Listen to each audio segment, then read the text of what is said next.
예, 안녕하세요. 원재입니다. 예, 오늘은 좀 독특하게 한번 바둑 얘기를 한번 해볼까요? 제가 유튜브에서 구독 중인 채널이 한 130여 개 정도 되는 것 같아요. 영상 채널도 있기도 하고 하지만은 되게 많은 채널들을 보고 있어요. 뭐 직업에 관한 것도 보고 있고 직업을 뭐 인터뷰하고 탐방하는 것, 뭐 해녀도 최근에 보고 있고 가장 최근에 또 보기 시작한 채널이 좀 독특한 게 바둑 채널이에요, 바둑.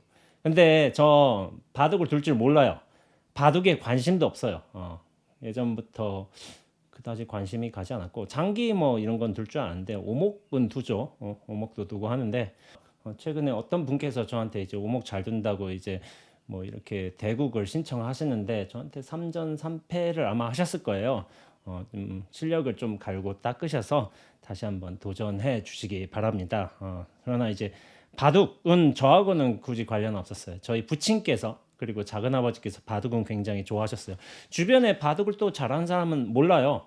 그러나 이제 바둑과 관련된 영화 뭐 이런 거는 좀 봐요. 근데 이제 바둑 채널을 제가 볼지는 몰랐어요. 프로 연호라는 이제 바둑 채널을 보고 있는데 여성 기사예요. 여성 기사인데 되게 유튜브에서 프로지만은 그런 바둑을 실제로 어떤 지역이 있잖아요. 이를테면 뭐 분당의 고수, 제야 고수들을 만나는 거야. 그러면서 바둑을 두는 거예요. 그리고 뭐 어린이들하고 두기도 하고 그러면서 뭐 탑골공원에 뭐 고수를 만나서 뭐 두기도 하고 이런 뭐 현장에서 실제적으로 사람들을 만나면서 바둑 두는 거예요. 근데 이제 프로를 아무리 이제 뭐 탑골공원의 고수라고 해도 프로를 이기기는 쉽지는 않겠죠. 프로는 정식 이제 단이 있는 사람들이고 그렇게 하겠지만은 그러면서 여러 곳을 찾아다니면서 어르신들하고 이제 바둑을 두는 모습이 되게 좋아 보이는 거예요. 저한테는 그런 프로인데도 불구하고 그래서 바둑은 몰라요. 몇 수를 이겼고 몇 집이 이겼고 어디 공격하고 그런 거 하나도 몰라요. 맨 처음에 뭐 이렇게 구획을 하고 전투하고 나중에 뭐 정리하고 뭐 그렇게 하는 과정이 있다는데 그냥 그 과정이 이해는 안 되지만은 그냥 저렇게 사는 모습이 재밌어서 그냥 보고 있어요. 그러면서 사람들과 하는 대화들 그런 게 재밌어서 보는 것이지 바둑에 대해서는 일절 아는 게 없습니다. 근데 좀 전에 사실 이 영상 찍는 것도 웃긴 게 좀 전에 바둑 그 뭐야 그 영상을 보고 나서 뭐지 이거 한번 찍어볼까 해서 그냥 지금 생각나는 대로 찍는 거예요. 이 프로 연우라는 조연우 기사인가 연우라는 기사님이 좀 전에 어떻게 했냐면은 릴라 인공지능 릴라하고 대국을 했는데 2점 깔고 젖바둑을 한 거예요. 그러니까 프로가 2점을 먼저 넣은 거야. 그리고 그러면 저 AI가 훨씬 불리한 상황인 거죠. 프로가 2점 깔고 갔으니까. 근데 이제 웃긴 거예요.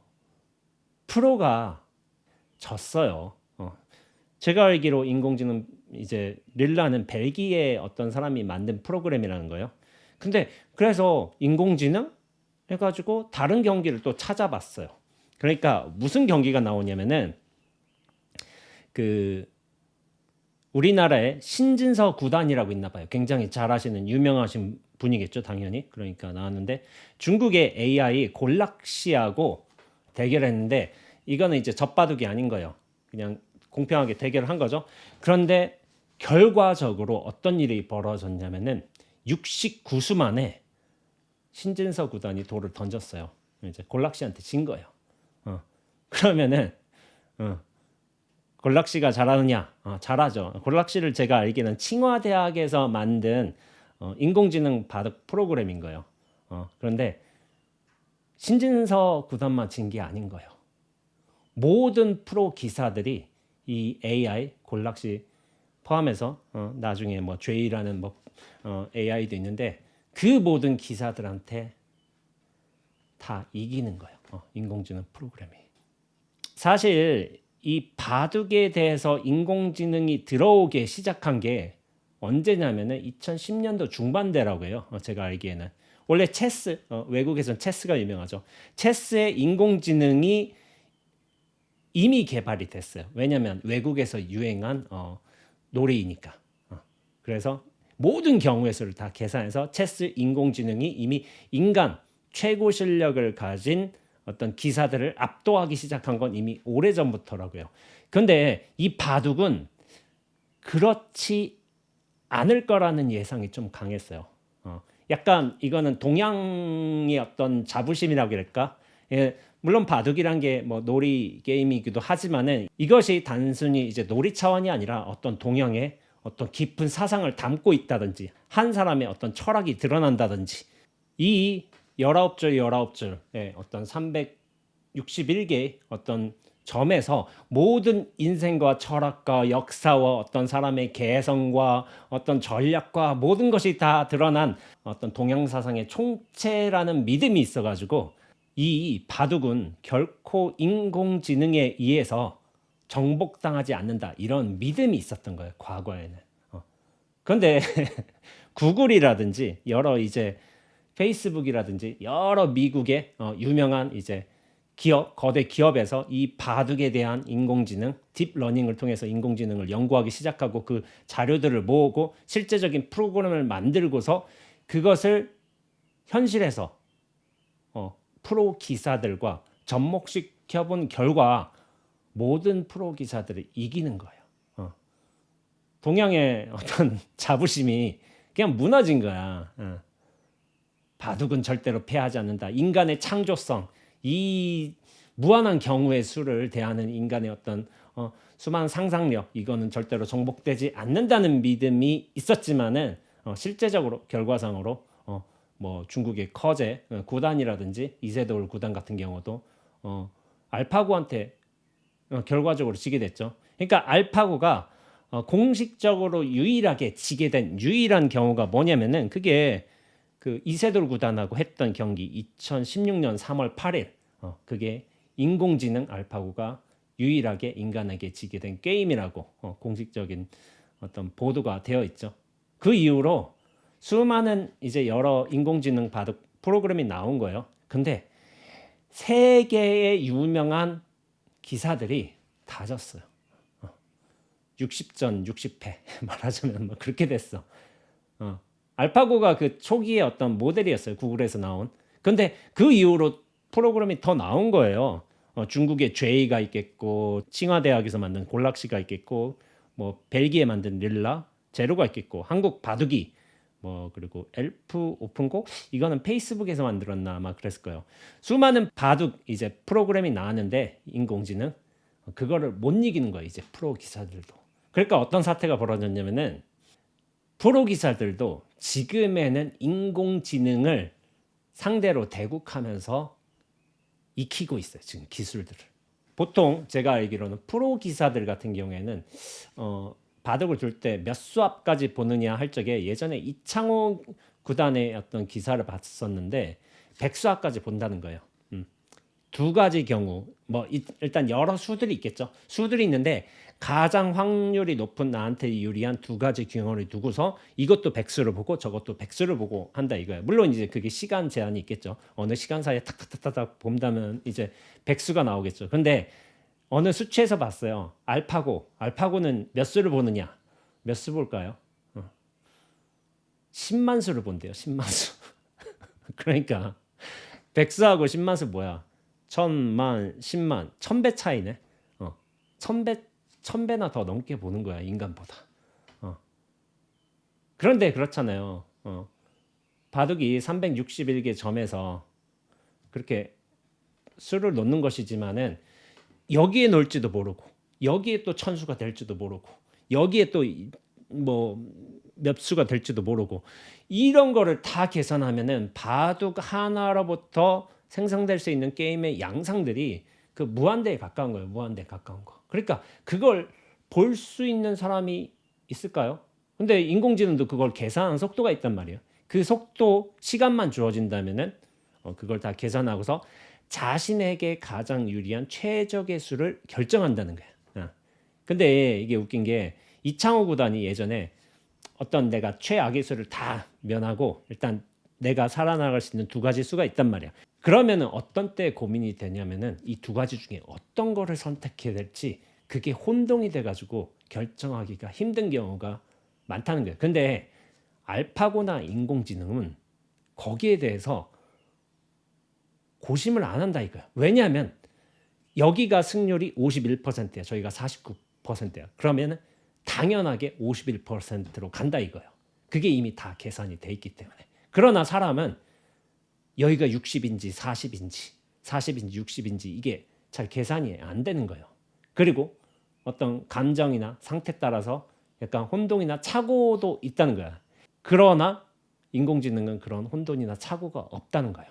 예전에는 프로 기사들이 어떤 자기만의 어떤 수를 두는 방식이 있었어요. 스타일이 있었어요. 그래서 어떤 기사는 뭐 수비형, 어떤 기사는 뭐 전투형, 뭐 여러 스타일들이 있었던 거예요. 근데 자기 스타일을 유지하면서 세계의 어떤 바둑 대회를 제패하는 경우가 있었어요. 그런데 그게 지금 각각의 스타일이 무너지고 있다고 해요.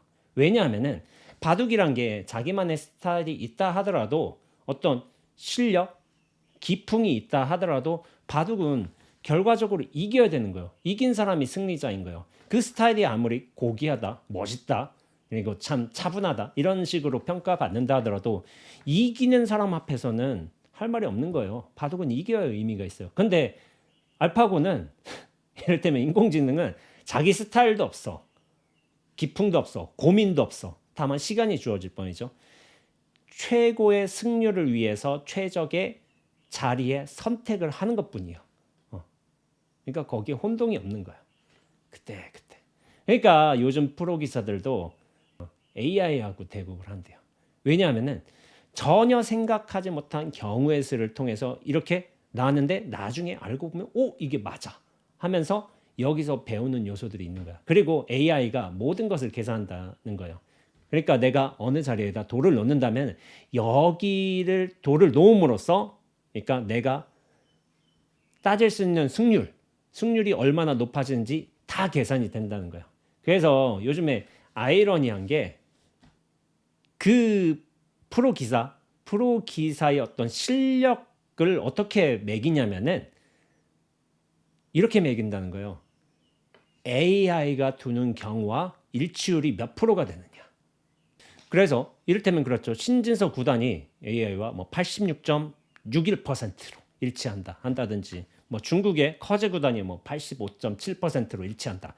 그러면은 결국에 그 인공지능이 두는 경우의 패턴과 일치하는 확률이 높으면 높을수록 결국 그 경기에서 승리한다는 사실이 있는 거예요. 그래서 참 재밌는 거예요.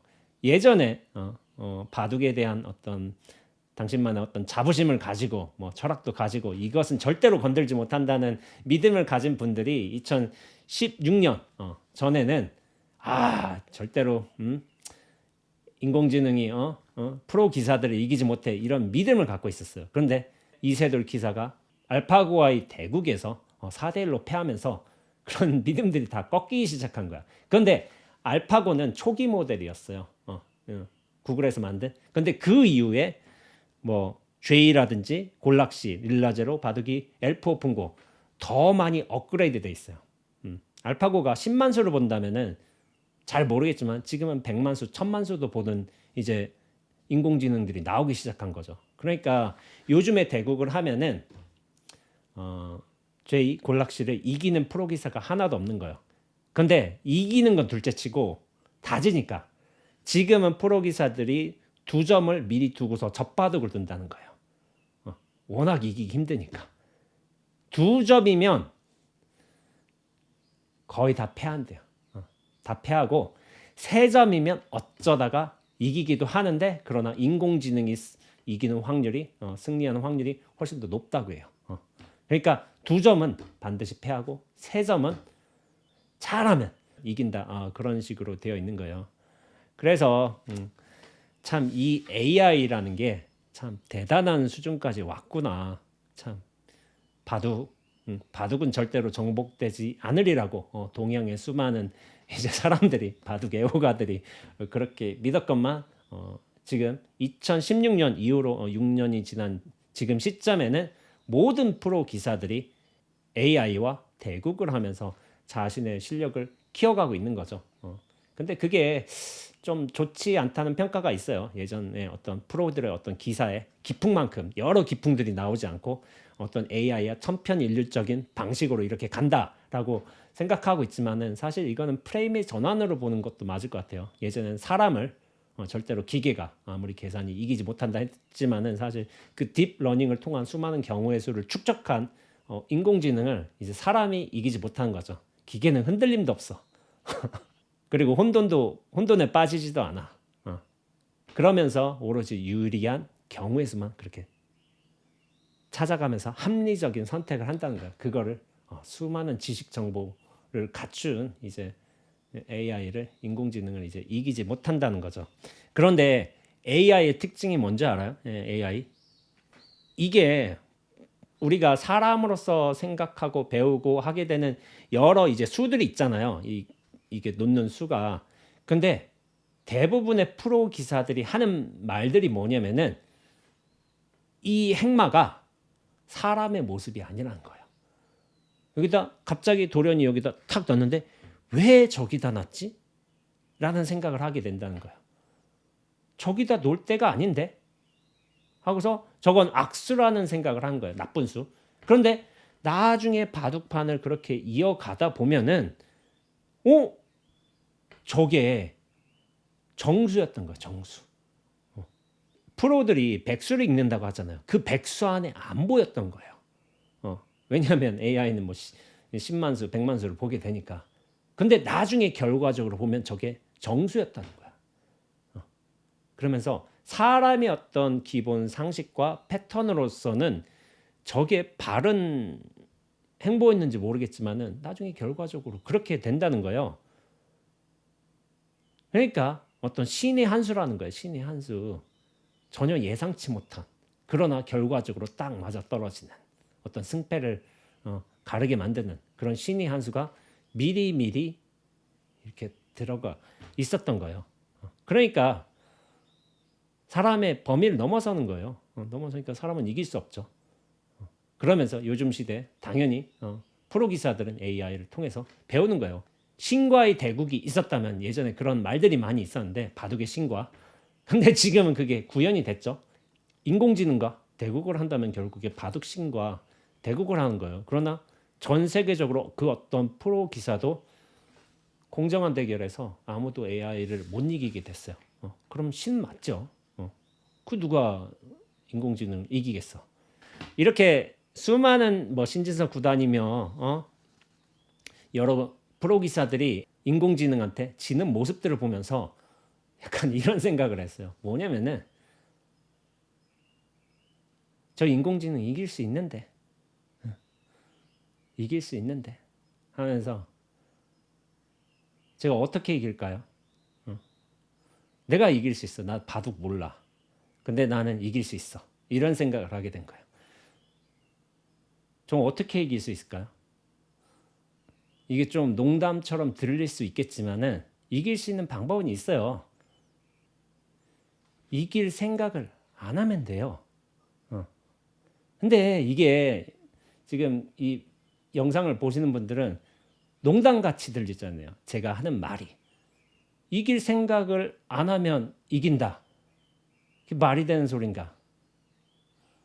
라고 하실 수 있겠지만 저는 나는 이기는데? 이런 생각을 한 거예요. 근데 어떻게 이겼냐면은 제가 오후에 포행을 했어요. 포행을 한 뒤에 샤워를 했어. 샤워를 하고 좀 피곤해서 한 30분 잤어. 자고 일어난 다음에 마당 몇 바퀴를 돈 다음에 냉장고에서 스타벅스 커피를 꺼내서 마셨어요. 그렇게 제가 이겼어요. 이 좀 말장난 같죠? 그런데 저는 말장난 아니에요. 저는 굉장히 진지해요. 게임이라는 것은 그 규칙에 들어가면은 승패가 반드시 결정이 되죠. 그런데 그 규칙 있는 게임에서 벗어나게 된다면은 거기엔 승패가 없어요. 절대로 인공지능한테 질 일이 없습니다. 왜냐하면 난 그 게임에 들어가지 않았으니까. 그 게임에 들어간다면 그 룰을 따라야 되는데 그 게임에 들어간 적도 없기 때문에 그리고 그 게임을 하려는 생각도 없기 때문에 그렇게 그 룰도 나한테 적용되지 않기 때문에 제가 이기는 거예요. 제가. 이게 장난같이 들릴 수도 있겠지만은 이거를 본인 스스로 실감하면서 살면은 이 세상이 전혀 달라지는 거예요. 지금 저 밖에서 혹시 새 소리 들리신지 모르겠어요. 새 소리 들리거든요. 그리고 좀 전에 아까 전에 카메라 준비할 적에 어떤 일이 있었냐면은 저기서 허공에서 나비 3마리가 막 하면서 서로 막 뒤엉키면서 막 하늘을 날아다니면서 저쪽으로 쓱 가더라고요. 그걸 제가 보고 있었어요. 쟤들도 저렇게 이기는데 인공지능 따위를 그런 생각을 했어요. 저 새도 저렇게 이기는데 우리가 못 이길 이유가 뭐가 있겠는가? 그 게임에 들어가지 않으면 되는 건데. 자, 이거를 제가 구체적으로 설명을 해볼게요. 바둑이라는 것은 이제 프레임이 있잖아요. 영역이 있어요. 19줄이에요. 그러니까 총 361점을 나눌 수 있는 경우의 수가 있죠. 면적이 있고 어떤 프레임이 있고 경우의 수라는 게 있어요. 그러면서 거기서 누가 더 많은 집을 차지하느냐에 따라서 결국 승패가 정해지죠. 몇 집 차이로 이겼다. 근데 이 모든 것들이 사실은 법칙이에요. 바둑에는 법칙이 있다는 거죠. 이 눈앞에는 이 세상에는 수많은 일들이 벌어지고 있어요. 세계 도처에서 지역마다 각각 다른 장소에서 여러 일들이 벌어지고 있죠. 그리고 다른 사람, 어떤 다른 경우에 있어서 수많은 결과들이 발생하기도 하지만 또 그 결과들이 어떤 원인이 돼서 다른 결과들을 또 양성하기도 해요. 근데 그것들이 단 하나에만 영향을 미치는 게 아니라 여러 곳에다 산발적으로 미치고 있어요. 이 법계를 어떤 식으로 표현하냐면은 중중무진 법계라고 해요. 어떤 하나의 결과가 나오기 위해서 수많은 원인들이 모여서 그렇게 나왔지만은 그 결과 하나가 또 수많은 경우로 발전이 되는 거야. 근데 그 경우의 수가 바둑처럼 19, 19라는 제한된 조건 안에서 펼쳐지는 게 아닌 거야. 여긴 아예 제한이 없어요. 세상의 일이라는 거는 그 모든 경우라는 것은 바둑은 19라는 제한은 있잖아요. 그리고 그게 있어요. 내가 돌을 하나 넣으면 저쪽에서도 하나 놓는 거야. 이게 공정하잖아요. 그런데 세상은 그렇지가 않아요. 내가 돌을 3개 놓을 수도 있고 저쪽에서 100개를 놓을 수도 있고 그러면서 바둑에서는 승패란 것도 있잖아요. 아까 전에 비유를 해볼까요? 아까 전에 나비 3마리가 이렇게 팔랑팔랑 거리면서 저렇게 날아갔잖아요. 저 날아간 나비하고 아까 새가 찌릿찌릿거리면서 울었잖아요. 누가 더 잘났어요? 누가 더 이겼어? 이 세상에서? 저 찌릿찌릿 우는 소리하고 팔랑팔랑 하는 나비하고 누가 이겼어요?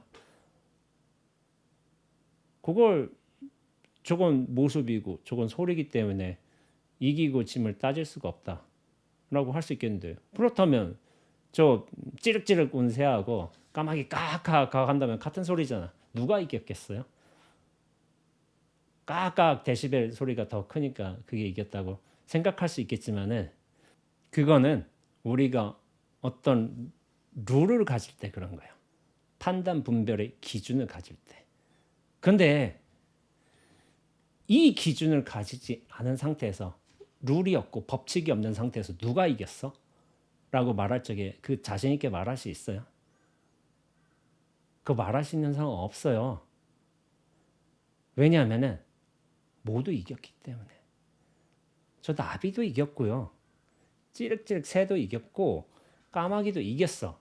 근데 이기고 지는 것이 결정되는 건 뭐냐면은 내가 룰을 가지고 있을 적에 그리고 내가 그 법칙 안에 들어가 있을 적에, 그리고 내가 이 게임을 하겠다고 결심을 했을 적에 승패가 결정되는 것이지, 애초부터 룰도 없고 법칙도 없고 내가 이 게임 안에 들어서지 않았다 한다면은 우리는 결코 질 수가 없어요. 지려고 해도.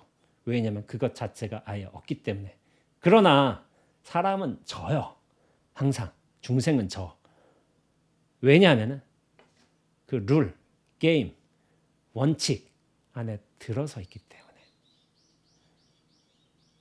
그러나 저 새 울었잖아요. 저 새 안 들어서 있어요. 거기에. 까마귀도 울고 있잖아 지금. 안 들어서 있어요. 그래서 쟤들이 항상 이기는 거야. 인간이 선을 어떻게 이룰 수 있는지 아세요? 우리가 선이라는 것을 생각한다면 반드시 필연적으로 악이라는 것도 상정할 수밖에 없어요. 선과 악. 그러니까 그럼 선에 대한 정의가 있겠죠. 어떤 뭐 다수에게 공의롭다든지 어떤 종류의 도움이 된다든지, 그러면서 선에 대한 어떤 정의와 관념을 정할 수밖에 없어요. 그와 동시에 또 무엇이 악인가에 대한 생각도 당연히 정해지는 거죠. 선악이란 게 분별의 대립 요소인데 반드시 짝을 이루면서 나타나는 것이지 선만 나타나는 경우는 없어요. 인간의 관념에서는. 근데 이 선이란 것도 시대, 어떤 지역, 그런 조건마다 달라지게 되고 사람의 생각에 있어서 또 달라지는 거야. 각자 동일한 선에 대한 기준을 가지고 있는 게 아닌 거예요. 누구한테 보면 선이고 누구한테 보면 악인 거야. 그런 관계성에 의해서 선의 의미가 재정립될 수도 있어요. 근데 이게 그런 거야. 고정된 의미로서의 선이 결코 정해질 수 없다는 것. 이것은 누구나 동의하는 사실인 거예요. 그러나 사회적 기준에 의해서 이거는 보편타당한 어떤 사람들에게 유익한 일이고 한다면은 선을 정해놓고서 이것이 어떤 도덕이나 원칙이나 법률, 뭐 윤리, 양심 같은 것으로 해석되면서 그렇게 발전될 수가 있죠. 그런데 그게 고정되지 않아요, 절대로. 시대가 변하면서 선도 바뀌어요. 그렇기에 고정된 의미로서의 선은 절대로 선이 될 수 없어요. 왜냐하면 그것이 이미 악을 그 반대로 가지고 있기 때문에, 그리고 변하기 때문에, 그게 분별에 의해서 생겨난 결과이기 때문에. 그럼 절대적 선은 없을까요? 절대적 진리, 변하지 않는 거. 그 선은 무엇일까요? 그 절대적 선이 바로 눈앞이에요, 눈앞. 이 눈앞은 구획될 수가 없어요. 갈라치기를 못한다니까요. 눈앞에서 나비가 이렇게 날아다녔잖아요. 까마귀 까까 울고 있잖아요. 저게 어떻게 선으로 악으로 그렇게 구획될 수 있겠어요? 전체적 관점에서 바라볼 적에는 그 모든 것이 선의 일이지만은, 그러나 나의 어떤 중심성, 실체성, 나의 기준을 가지고서 갈라치게 하면은 절대로 선을 보지 못합니다. 왜냐하면 그 갈라진 것 자체가 이미 내용물들이기 때문인 거예요. 그런데 눈앞은 내용물이 아닌 거예요.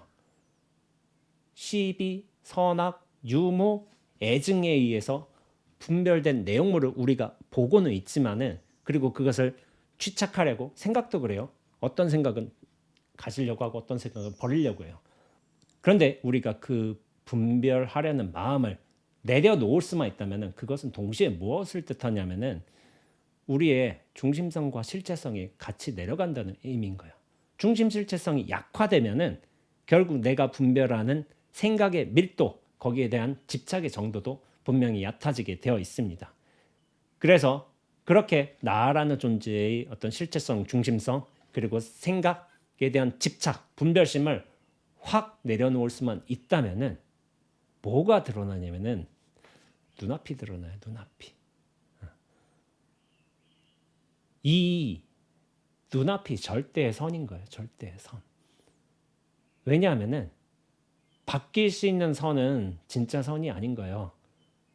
그리고 고정될 수 없는 악은 진짜 악도 아닌 거예요. 그런데 그 모든 선과 악을 다 포용할 수 있다면은 그게 진짜 선 아닐까요? 그게 눈앞 아니에요. 우리 우리 삶의 경우에서는 이 361개의 어떤 선택에 의해서 벌어지는 바둑판의 게임보다 훨씬 큰 게임인 거예요. 이 게임은, 이 삶이라는 게임은 361개 선택지만 있는 것도 아니고, 그리고 그런 경우의 수로서 양산되는 수많은 게임보다 훨씬 큰 게 이 삶인 거예요. 왜냐하면 이 바둑판에서 게임 두잖아. 그러나 여기서도 선택은 이루어지고 있고, 저 남아프리카 어디 공화국에서 선택은 이루어지고 있고, 과거에도 이루어졌고 미래에도 이루어지고 있고, 각각 사람마다 다른 경우의 수로 또 다른 믿음으로서 이루어지고 있고, 이것이 총체가 된 거야. 그러니까 이거는 바둑하고도 아예 비교가 되질 않는 거예요. 누가 몇 수를 할 수도 있고, 저기서 몇 수 할 수도 있고. 그러니까 바둑은 되게 작은 게임이야. 그런데 이 삶이란 것은 정말로 큰 게임인 거야. 아예 비교 자체가 불가능한. 그런데 바둑은 예상 가능하기라도 하잖아요. 어떤 룰에 의해서, 룰에 들어갔기 때문에. 근데 이 세계는 예상 가능해요. 저 나비가 어디로 날아갈지, 저 나비의 팔랑거림이 뭐 남아프리카 어디 뭐 태풍을 만들지, 뭐 그런 말도 있잖아요. 예상할 수가 없어요. 근데 바둑에선 승패가 있잖아. 근데 우리 인생에서도 우리가 어떤 종류의 기준을 가진다면 분명히 성공하고 실패하고를 우리 스스로 느낀단 말이에요. 근데 여기서 완전히 성공하는 방법이 있다니까요. 그 규칙에 들어가지 않으면 돼요. 그 게임에. 그런데 우리는 나라는 실체를 가지고서 그 게임에 자기 의도든 의도치 않든 간에 그 게임에 들어가 버렸어. 이미. 시비 분별하면서, 그리고 어디다 수를 넣어야 될지, 나한테 유리한지 계산하면서, 그리고 여기가 어떤 나의 행복을 가져다 줄지 아니면 좌절을 경험하게 해줄지 끊임없이 계산하면서 살고 있어요. 그게 생각인 거야, 생각. 그런데 그 생각의 근원에는 뭐가 있냐면은 나의 중심성, 실체성이 있다니까요. 이걸 포기하게 된다면은 그때 전체로서 눈앞으로서 확대가 되는 거예요. 바둑에서는 승패가 있죠. 룰을 따르면은, 규칙을 따르면은, 우리가 어떤 분별 관념을 따르고 실체감을 따른다면 분명히 승패가 있어요. 난 실패한 인생, 뭐 성공한 인생, 어느 정도 조금 성공하고 누구보단 뭐 많이 성공하고, 그렇다고 어떤 사람보다는 참 초라하게 성공하고, 이런 게 나네요. 근데 비교하면은 대단하게 성공한 사람과 비교하자면 나는 실패한 사람인 거야. 그런 경우 많잖아요. 근데 비교는 무엇을 기반으로 하냐면은 나란 존재가 실제로 있다는 느낌, 생각, 그런 착각에서 되는 거예요. 여기 실제로 있다, 중심으로 있다. 근데 거기에 많이 빨려 들어가 있어요. 사람들은 전체를 보지 못하고, 이 눈앞으로 확대되지 못하고. 바둑에서와 마찬가지로 우리가 어떤 분별의 경우의 수를 19가지 나누고 우리가 선택을 하면서 누가 더 많은 집을 차지했느냐, 그것에 의해서 승패가 나뉘지만은 바둑판 걷어내봐요. 이거 탁 걷어내봐. 거기에 어떤 승패가 있냐고요. 어떤 좋은 나무에 뭐 좋은 선을 그어가지고 뭐 1억 정도 하는 바둑판이 있다고 쳐봐요. 바둑들하고 만든 판이지. 근데 내가 거기에다 라면을 끓여 먹어봐. 라면 호로록 먹고 이렇게 해봐요. 라면 받침이야, 라면 받침. 그 의미, 룰에 들어가 있으면은 그 바둑판에 가치가 나오고, 바둑에서 경기로 들어간다면 거기에 승패가 나오겠는데, 근데 내가 라면을 먹는다면은 라면 받침밖에 안 돼요. 근데 진실은 뭔지 아세요? 그 라면에서 호로록 하고 먹는 거, 그게 진실이에요, 진실. 근데 그 진실은 그냥 들어갈 수 있는 게 아니라, 그냥 느껴질 수 있는 게 아니라, 내가 눈앞으로 전체로서 확장될 적에 그 모든 시간과 장소, 경우에서 진실로 확인되는 거예요. 진실로 확인되는 거. 눈앞은 게임이 아니에요. 왜냐하면 그 어떤 원칙도 규칙도 없으니까. 근데 그 모든 원칙과 규칙으로서 운영되는 게임들이 다 눈앞에서 펼쳐지고 있어요. 눈앞이 훨씬 큰 거예요. 이것이 진정한 의미의 진리이고 이게 진정한 의미의 선인 거예요. 선. 그런데 중심성과 실체성이란 것을 가진 나란 존재는 이 눈앞에 어떤 종류의 질서와 규칙을 넣으려고 해요. 왜냐하면 그 질서와 규칙에 의해서 나란 존재가 안정감 있게 유지될 수 있으니까. 여기 실체성을 계속 붙들고 갈 수 있으니까. 그런데 돌연히 이 중심성과 실체성이 확 사라진다고 해봐. 그렇다면은 나한테 질서였던 것들, 그러면 질서가 아닌 무질서인 것들이 다 엉켜버리잖아요. 엉켜버리는데 그럼 그것이 혼돈의 상태냐? 아닌 거예요. 눈앞으로 바라볼 때는 그 모든 무질서해 보이는 그 모든 것들이 신비로 다가오게 됩니다. 신비로. 그 모든 시간과 장소와 경우에 따라 신비로 훅 들어오는 거예요. 훅 들어오는 거. 그러나 나라는 존재에 집착할수록 그 신비에 나는 질서를 부여하려고 해. 원칙을 세우려고 해. 법칙을 적용하려고 해. 그래서 그 모든 세상의 일들이 본래 가지고 있던 신비를 잃어버리는 거예요. 내가 나로 들어앉으면서부터. 그 게임에 들어가면서부터 신비가 사라지는 거예요. 근데 깨달음이라는 게 뭐냐면은 나를 포기함으로써 이 세상에 원래 펼쳐져 있는 신비를 확인하는 거예요. 확인하는 거. 나에 갇혀 살 때는 몰라요. 세상이 본래 신비인지. 근데 나를 포기하면은 낱낱의 신비가 확인돼요. 새가 찌릿찌릿 우는 거,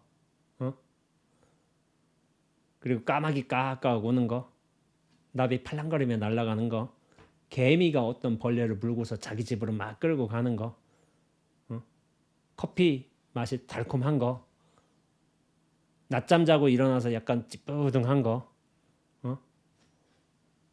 여름에 바람 공기 쐬면서 가슴이 시원해지는 거,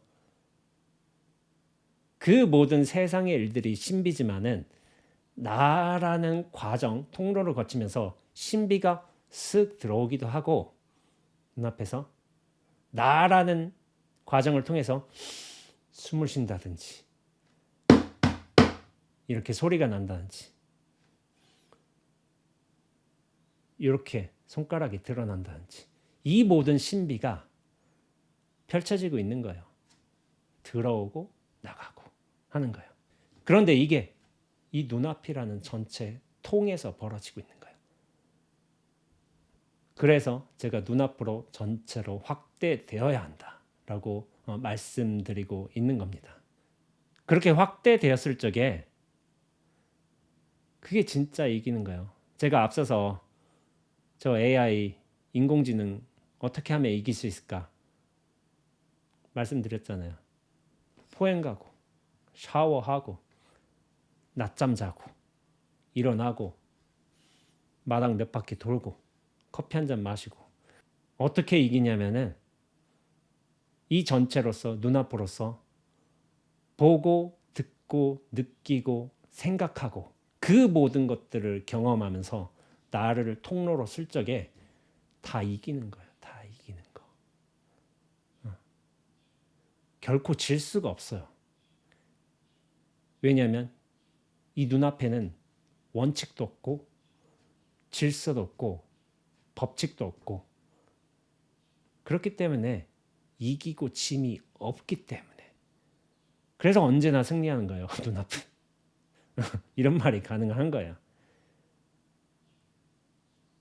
제가 예전에 교보문고 초청 강연 때 했던 이제 장자 대종사에 편에 나온 이제 장천하 어천하라는 비유가 있어요. 장자께서 말씀하신 건데 그게 뭐냐면은 천하에 천하를 숨기다라는 구절인 거예요. 그거 다시 한번 제가 말씀드려 볼게요. 거기서 무슨 말씀이 나왔냐면은 산골짜기에 배를 숨겨두고 연못 속에 산을 숨겨두고 단단히 숨겨뒀다고 말한다. 그러나 밤중에 힘센 자가 그것을 등에 지고 도망치면 잠자는 사람은 알지 못한다.